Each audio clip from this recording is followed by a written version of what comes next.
તમારી સાથે શેર કરીશ બેસન અને રવામાંથી બનતા ઢોકળા સાથે ચટણીની રેસીપી।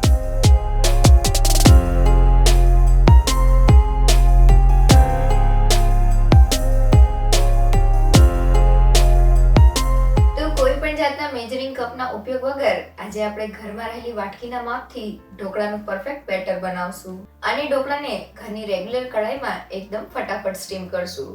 એકદમ સિમ્પલ રેસીપી છે અને જ્યારે ઢોકળા ખાવાનું મન થાય કે ઘરમાં કોઈ મહેમાન આવવાનો હોય ત્યારે ફટાફટ તૈયાર થઈ જાય છે। તો ચાલો રેસીપી શરૂ કરીએ। લખેલી રેસીપી વિડીયો સાથે જોવા માટે ગૂગલ પ્લે સ્ટોરમાંથી ડાઉનલોડ કરો નેહાસ કુકબુક એપ। સાથે મારી ચેનલને સબસ્ક્રાઇબ કરી બેલ આઇકોનને જરૂરથી દબાવો નવા રેસીપી વિડીયો સૌથી પહેલાં જોવા માટે।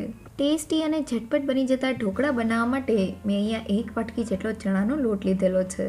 તો માપ માટે તમે ઘરમાં રહેલી કોઈ પણ એક વાટકી સેટ કરી લ્યો અને તે વાટકી પ્રમાણે તમારે 1 વાટકી જેટલો ચણાનો લોટ લેવાનો છે।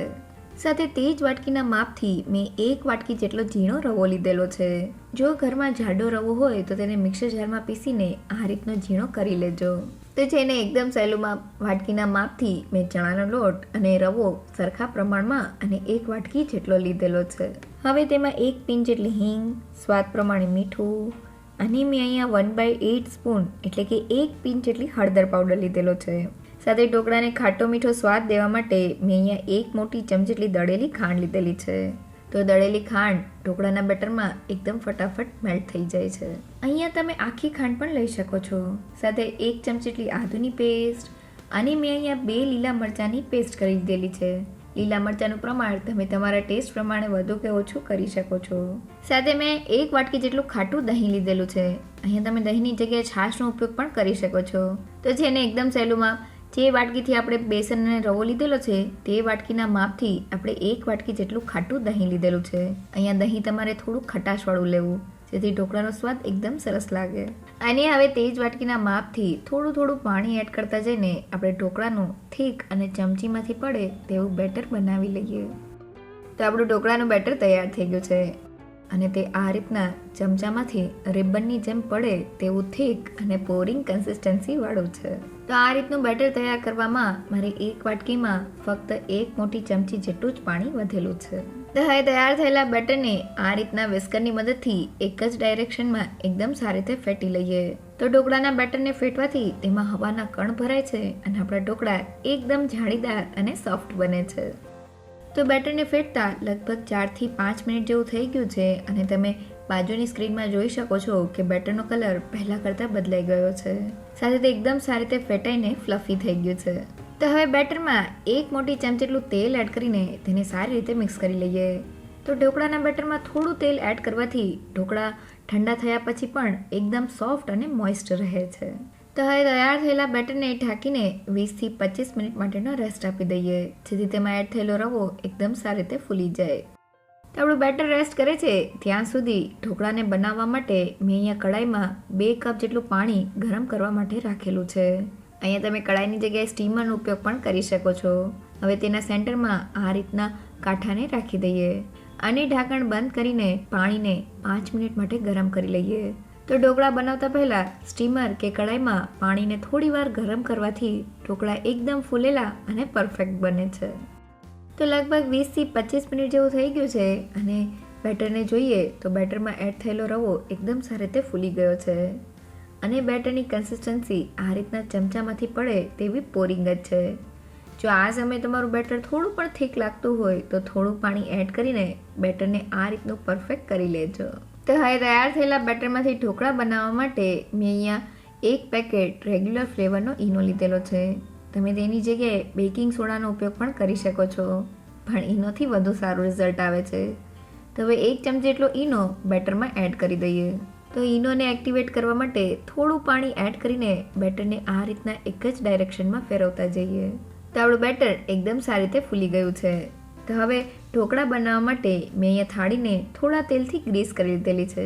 તેમાં બેટરને એડ કરી દઈએ। તો હું આ ઢોકળાને થોડા થીક બનાવું છું એટલે મેં બધું જ બેટર થાળીમાં એડ કરી દીધેલું છે। તમે ઢોકળાને પતલા પણ બનાવી શકો છો। તો હવે ઢોકળાને રાખવા માટે ગરમ કરેલી કઢાઈનું ઢાંકણ ખોલી દઈએ અને થાળીને આ રીતના સેન્ટરમાં રાખી દઈએ અને હવે ઢાંકણ બંધ કરીને હાઈ ગેસની ફ્લેમ પર ઢોકળાને 15 મિનિટ માટે સ્ટીમ કરી લઈએ. તો ઢોકળાને સ્ટીમ કરતી વખતે આપણે ગેસની ફ્લેમ હાઈ જ રાખવાની છે, જરા પણ લો નથી કરવાની. હાઈ ગેસની ફ્લેમ પર ઢોકળા એકદમ સારી રીતે સ્ટીમ થઈને ફૂલી જશે. તો લગભગ 15 મિનિટ જેવું થઈ ગયું છે. હવે ઢાંકણને ખોલી લઈએ. તો આપણા ઢોકળા એકદમ સારી રીતે ફૂલી ગયા છે. છરીની મદદથી ઢોકળાને ચેક કરીએ તો છરી એકદમ ક્લીન બહાર આવે છે. મીન્સ આપણા ઢોકળા પરફેક્ટલી સ્ટીમ થઈ ગયા છે અને જરા પણ કાચા નથી. તો હવે ગેસની ફ્લેમ બંધ કરી દઈએ અને મેં અહીંયા ઢોકળાની થાળીને કઢાઈમાંથી કાઢીને ઠંડી કરવા માટે રાખી દીધેલી છે. તો આપણા ઢોકળા ઠંડા થાય છે ત્યાં સુધી ઢોકળા સાથે ખાવાની મજા આવે તેવી ચટણી બનાવવા માટે મેં અહીંયા 1 કપ અને એક નાની સાઈઝનું કોથમીરનું પંચ દાળી સહિત લીધેલું છે. સાથે 1/4 કપ જેટલા ફુદીનાના પાન. તો ફુદીનાના પાન એડ કરવાથી ચટણીમાં થોડો ટેંગી સ્વાદ આવે છે, પણ જો તે ઘરમાં ના હોય તો તમે તેને સ્કીપ પણ કરી શકો છો. સાથે 1 ઇંચ જેટલો આદુનો ટુકડો, તીખાશ માટે 2 થી 3 લીલા મરચાંના ટુકડા, અડધી ચમચી જેટલું જીરું, સ્વાદ પ્રમાણે મીઠું અને ચટણીને ચટપટો સ્વાદ દેવા માટે 1 ચમચી જેટલી ખાંડ અને અડધા લીંબુનો રસ એડ કરી દઈએ. અને ચટણીને થિકનેસ અને સ્વાદ આપવા માટે મેં અહીંયા 3 થી 4 નંગ જેટલા ઢોકળાના પીસ લીધેલા છે. તમે તેની જગ્યાએ દાળિયાની દાળ કે પછી સિંગદાણાનો ઉપયોગ પણ કરી શકો છો. અને હવે પીસવા માટે 1/4 કપ જેટલું પાણી એડ કરીને બધી જ વસ્તુને ગ્રાઇન્ડ કરી લઈએ. તો બધી વસ્તુ ગ્રાઇન્ડ થઈ ગઈ છે અને ઢોકળા સાથે ખાવાની મજા આવે તેવી ટેસ્ટી અને થોડી સ્પાઇસી ચટણી તૈયાર થઈ ગઈ છે. તો લગભગ 5 થી 7 મિનિટ જેવું થઈ ગયું છે અને આપણા ઢોકળા એકદમ સારી રીતે ઠંડા થઈ ગયા છે. તો હવે છરીની મદદથી ઢોકળાના પીસ કરી લઈએ. તો ઢોકળાના પીસ એકદમ સારી રીતે થઈ ગયા છે. આ ઢોકળાને તમે આ રીતે પણ ખાઈ શકો છો, પણ તે વઘાર સાથે વધુ ટેસ્ટી લાગે છે. તો ઢોકળા ઉપરનો વઘાર કરવા માટે વઘારિયામાં 1 મોટી ચમચી જેટલું તેલ એડ કરી દઈએ. તો હવે ગરમ તેલમાં 1 ચમચી જેટલા રાઈના દાણા, તીખાશ માટે 2 લીલા મરચાંની સ્લિટ્સ અને 10 થી 12 લીમડાના પાન એડ કરી દઈએ. તો આપણો વઘાર સારી રીતે સોતે થઈ ગયો છે. હવે ગરમા ગરમ વઘારને ઢોકળા ઉપર એડ કરી દઈએ. તો બધો જ વઘાર ઢોકળા ઉપર સારી રીતે સ્પ્રેડ થઈ ગયો છે. હવે ઉપરથી થોડા કોથમીરના પાન સ્પ્રિંકલ કરી લઈએ. તો આપણા એકદમ ટેસ્ટી ઢોકળા તૈયાર થઈ ગયા છે. તૈયાર થયેલા ઢોકળાને ડીમોલ્ડ કરીને બતાવું તો તમે જોઈ શકો છો કે ઢોકળા એકદમ સ્પોન્જી અને જાળીદાર તૈયાર થયા છે. જેને બનાવવા એકદમ સહેલા. તો અચાનક કોઈ મહેમાન આવે કે પછી ઢોકળા ખાવાનું મન થાય ત્યારે એકદમ ફટાફટ બની જતા બેસન અને રવાના ઢોકળા સાથે ચટણી ઘરે બનાવવા માટે લખેલી રેસીપી જોતી હોય તો મેં વેબસાઇટની લિંક ડિસ્ક્રિપ્શન બોક્સમાં આપેલી છે. જો તમને મારી આજની રેસીપી ગમી હોય તો મને કમેન્ટ સેક્શનમાં જરૂરથી કહેજો. સાથે મારા વિડીયોને લાઇક અને ફ્રેન્ડ્સમાં શેર કરજો અને મારી ચેનલને સબસ્ક્રાઈબ કરવાનું ના ભૂલશો.